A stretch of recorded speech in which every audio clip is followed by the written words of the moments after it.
Hey guys, welcome back. So it's been a while since I went over this small room up here that I like to call the JamQuarium, because this is where we like to record music and play a lot of music, as well as have these little fish tanks running. So today I just want to take a few minutes and take a close look on these tanks. So let's get right to it.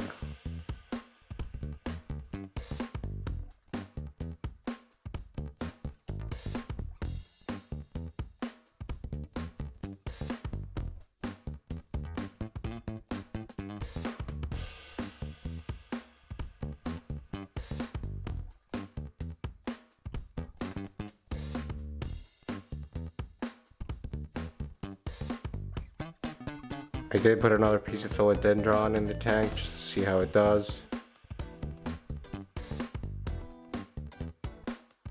My aloe plant is doing pretty well, as well as all my cactus and succulents.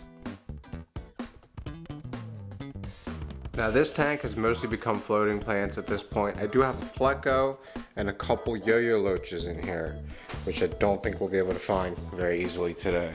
Oh, there we are.